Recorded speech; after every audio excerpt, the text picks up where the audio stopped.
Work Package 4 est l'un des 9 programmes du projet Africa Maval et vise l'amélioration environnementale, sociale et de la gouvernance pour la chaîne des valeurs des matières premières.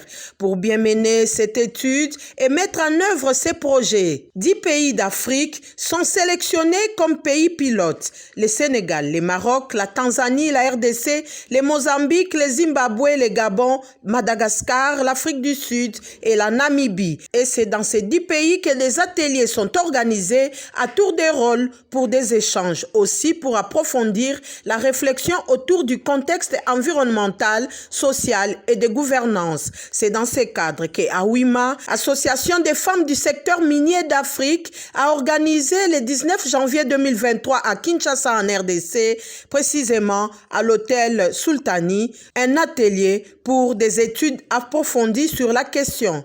Et nous avons pu, dans le cadre de cet atelier, avoir toute l'information qu'on recherchait. Nous allons prendre en compte tout ce qui a été fait ici aujourd'hui. Nous allons capitaliser dans le cadre du rapport que nous allons finaliser, qui pourrait vous être partagé aussi peut-être pour enrichissement. Nous allons prendre en compte toutes les recommandations qui ont été formulées ici. Au cours de cette rencontre ouverte par le vice-ministre des Mines Godard Motemona, les participants œuvrant dans le secteur minier ont travaillé pour évaluer les opportunités d'investissement avec les données ESG, environnementales, sociales et de la gouvernance au niveau national. C'est pour développer les partenariats stratégiques pour l'intégration de la chaîne des valeurs industrielles avec l'Union européenne. Un projet à utiliser dans tous les pays d'Afrique en fonction des ressources de chaque pays. Non seulement l'exploitation, donc il y a une stratégie globale que le monde veut pour la RDC, pour l'exploration de ces minerais et l'exploitation de ces minerais.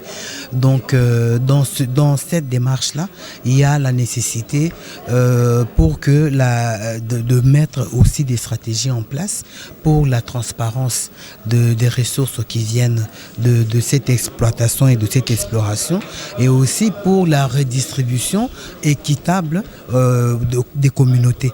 Donc elles sont venues financées par l'Union européenne pour que nous puissions faire ensemble cet état des lieux.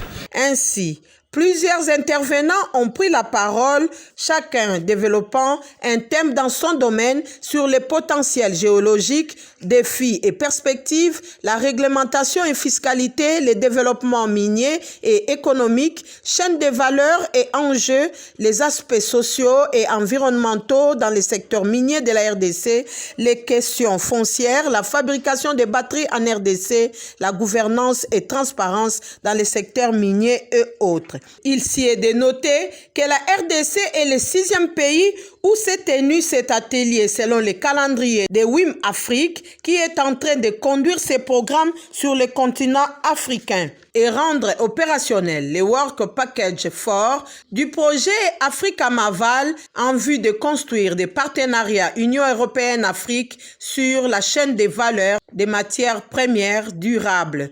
Ce projet contribuera aussi à l'amélioration de la durabilité environnementale et sociale des chaînes de valeur des minéraux en Afrique et à éradiquer les pratiques illégales et éthiquement douteuses. Ajoutez à cela la promotion des pratiques minières responsables, en particulier pour les secteurs miniers informels et MAPES, et le renforcement de la gouvernance locale et de l'environnement des affaires en collaboration avec d'autres institutions et partenaires au développement, pour ne citer que ces cas. Je constate que